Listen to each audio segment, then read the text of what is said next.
তো আমি তোমাদেরকে কিভাবে বডি অয়েল গায়ে মাখতে হয় সেটা টিউটোরিয়াল শেখাবো।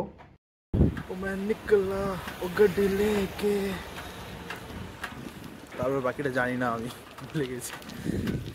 আজ আমরা এসেছি কঠোর পরিশ্রম করে খাবার দাবার খাওয়ার জন্য।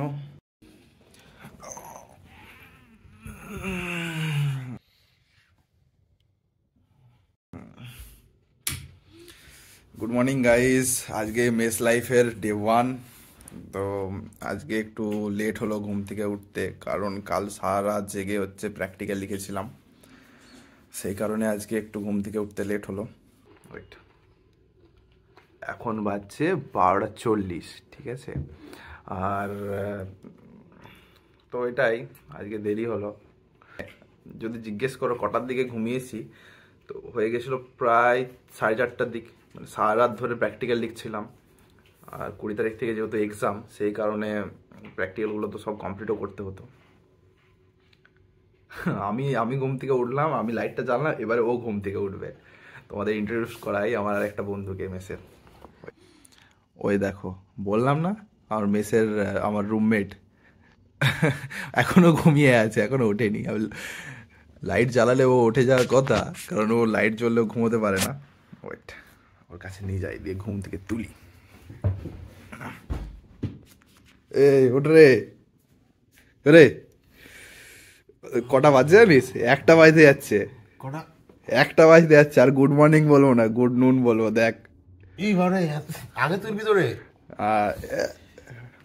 এই ভাই আমাদের হচ্ছে আইফোন ইউজার, আইফোন ইউজ করে। তো দেখি তো তোর আইফোনটা, কি হচ্ছে রে ফোনের? এটা সেন্সার নাকি? বাবা, তোমরা দেখে নাও ভিডিওতে কিভাবে আইফোনের সেন্সার কাজ করে। আইফোন ওট ওট ওট। দেখো গাইজ, হ্যাঁ ঘুম থেকে উঠেছে, মুখ টুক ধয়নি, এখন হচ্ছে চিড়ে ভাজা খেতে শুরু করে দিয়েছে। সকালের ব্রেকফাস্ট হচ্ছে, সরি ব্রেকফাস্ট বলাটা ভুল হবে, চিড়ে ভাজা দিয়ে ব্রেকফাস্ট শুরু করছে দুপুর 1টার সময়। মাসি রান্না করে গেছে, ওয়েট দেখে আসি। মাসি রান্না করে চলে গেছে, আজকে কি রান্না হয়েছে দেখে নি। এই দেখো, মাসি তো ভাত রান্না করেছে, বাহ। আলু আছে, ঠিক আছে, আলু সিদ্ধ মেখে নেবো। তরকারি কি করে গেছে, কি তরকারি করেছে, কি ডাটা ফাটা দিয়ে তরকারি করেছে। শের কো ঘাস ফুস খিলাতা হ্যায়। এই কি চলছে, এসব চলবে না। এই কি মাছের তেল, ও পেঁয়াজ ভাজা, ওই কিছু একটা ডাটা ফাটা দিয়ে করেছে। আর এদিকে ডাল হয়েছে। ও এই ম্যানেজারকে, মেসের ম্যানেজারকে ডাক। এই দেখো, আমি এদিকে ব্লগ বানাচ্ছি আর ও পড়তে বসে গেছে। ও ছেলে পড়তে বসে গেছে স্টাডির জন্য, একদম মানে খুব স্টুডিয়াস স্টুডেন্ট। যেই বললাম পড়তে বসে গেছে। আর যদি বলো আমার স্টাডি টেবিল দেখাতে, আমি তো দেখাতে লজ্জা বোধ করবো, কারণ আমার স্টাডি টেবিল এমন জঘন্য করে মানে এমন জঘন্যভাবে থাকে বলা মুশকিল। এখানে আরেকজন আমার রুমমেট থাকে, তো ও এখনও মানে ও বাড়িতে গেছে, এখন কবে আসবে তার ঠিক নেই। তো দেখে নাও, এটা আমার স্টাডি টেবিল। মানে দেখে সবাই বলবে কি বাবা কি অবস্থা করে রাখে ছেলেপেলে। প্র্যাকটিক্যাল খাতা একদম, ঠিক আছে, প্র্যাকটিক্যাল খাতা, এই হচ্ছে সব পেন টেন যা আছে, কি সব আছে দেখে নাও, আমি বলতে পারছি না। খিদে পেলে মাঝে মাঝে চিড়ে ভাজা খাই, এর মধ্যে চিড়ে ভাজা রাখা আছে। পেন্সিল বক্সে ছোটোবেলায় কিনেছিলাম, বেন 10-এর পেন্সিল বক্স, এখনও চলছে। আর ছেলেরা হচ্ছে কি বলবো, যত্নবান। হ্যাঁ, সেই কবে ক্লাস 3-4-এ কিনেছিলাম, এখনও চলছে। এখন আমার কলেজ লাইফ চলছে। এই দেখো একটা আইফেল টাওয়ার, এটা হচ্ছে সেদিন গিয়েছিলাম এসপ্ল্যানেড, ওখান থেকে কিনে এনেছিলাম। ছেলে মানুষের তো কথা তো থাকেই, সেই কার্ডবোর্ড থেকে তৈরি করেছি, ভালো লাগলো, ভাবলাম স্টাডি টেবিল রাখি, আমার স্টাডিটাও সেরকম তাহলে আইফেল টাওয়ারের মতো উঠতে উঠতে যাবে। বাস এটুকুই, এইসব দেখে আর লাভ নেই, থাক। এখন প্রায় 1টা বাজতে চলেছে, তো 1:30টার দিকে আমরা স্নান করতে যাই। তো আমি দেখাবো কোথায় আমরা স্নান করি। ততক্ষণ ভাবছি এখনও আধ ঘন্টার মতো টাইম আছে, সেই টাইমে একটু প্র্যাকটিক্যাল লিখে নিই, কারণ 20 তারিখ থেকে এক্সাম, তার আগে আমাকে প্র্যাকটিক্যাল সব সাবমিট করতেই হবে। 6টা সাবজেক্টের 6 রকমের প্র্যাকটিক্যাল আছে। তো মানে কিভাবে কমপ্লিট করবো সেটাই হচ্ছে ব্যাপার।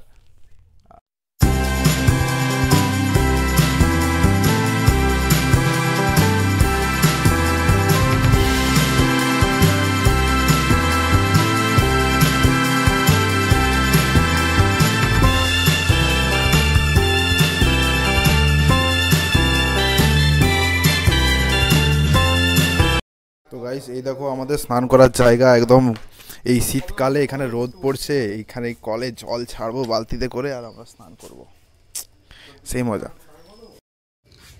গাইস স্নান করে আসলাম, এবারে ভাবছি একটু গায়ে বডি অয়েল মাখবো ত্বকটাকে মানে ভালো রাখার জন্য, ত্বকটাকে একটু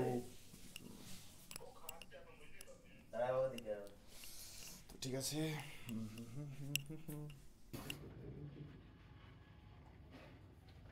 এই যে বডি অয়েল, একটু ভাবছি ত্বকটাকে ভালো রাখার জন্য বডি অয়েল মাখবো। তো প্রথমে আমরা এই বডি অয়েলটা একটু হাতে নিয়ে নেব। তো আমি তোমাদেরকে কিভাবে বডি অয়েল গায়ে মাখতে হয় সেটা টিউটোরিয়াল শেখাবো।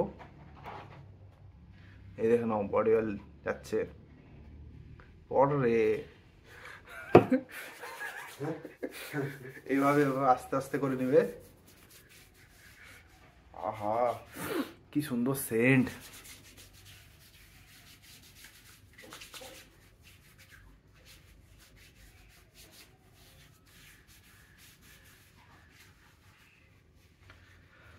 আপনারা চাইলে স্নানের আগেও বডি অয়েল মাখতে পারেন, আমি প্রেফার করি স্নানের পরে বডি অয়েল মাখা।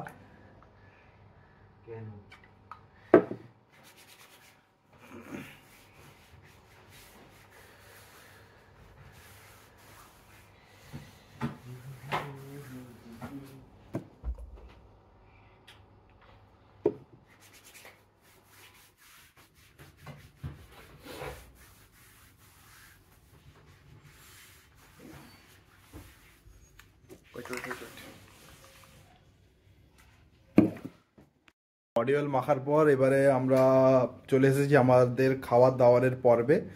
তো মাসি যেটা রান্না করে গেছে ওই ঘাস ফুস খেয়ে এখন বেঁচে থাকতে হবে।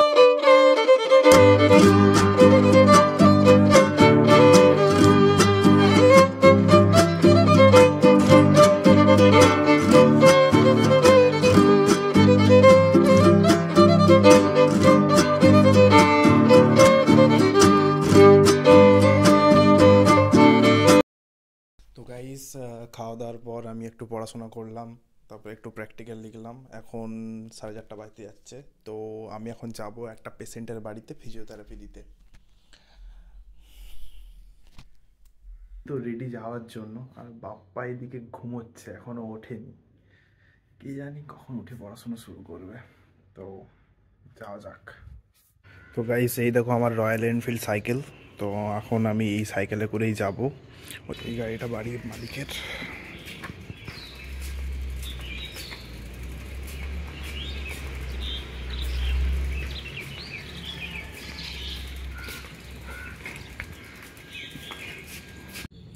তো গাইজ আমি চললাম আমার রয়্যাল এনফিল্ডকে নিয়ে।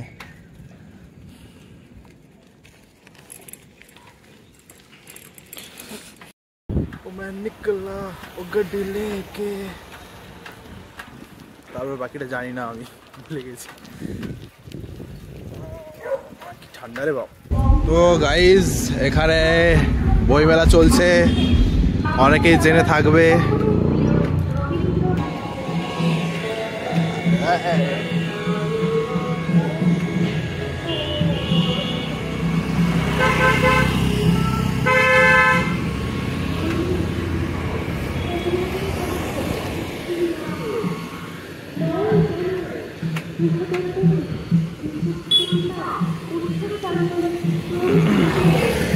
তোমরা যারা যারা জানো এই জায়গাটা কোথায় তারা কমেন্ট করে জানাও এটা কোন জায়গা।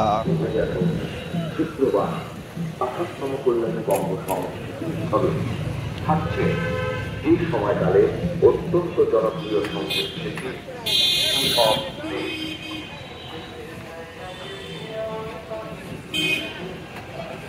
ভাই কাপেল কাপেল প্রেম করছে।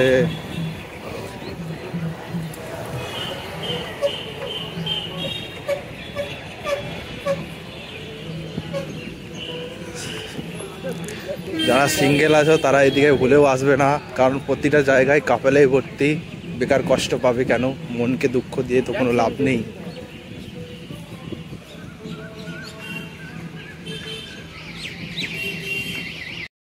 তো গাইস আমি এই মাত্র আসলাম ফিজিওথেরাপি দিয়ে, বাইরে অসম্ভব ঠান্ডা পড়েছে, খুব ঠান্ডা। তো এবার ভাবছি আমি একটু পড়তে বসবো, কারণ একটু পড়ে নিতে হবে, নয়তো সামনে এক্সাম আছে, এক্সামে যে কী করবো আমি নিজেও জানি না। তো চলো, রাত্রে দেখা হচ্ছে। তো গাইস, এখন আমি এবারে খেতে বসবো, সেই জন্য ভাত নিচ্ছি। এতে হয়ে যাবে আমার। কি করেছে এতে মনে হয় ভাজা কিছু আছে, দেখতে পাচ্ছ। আর এতে আছে ডিম ভাজা।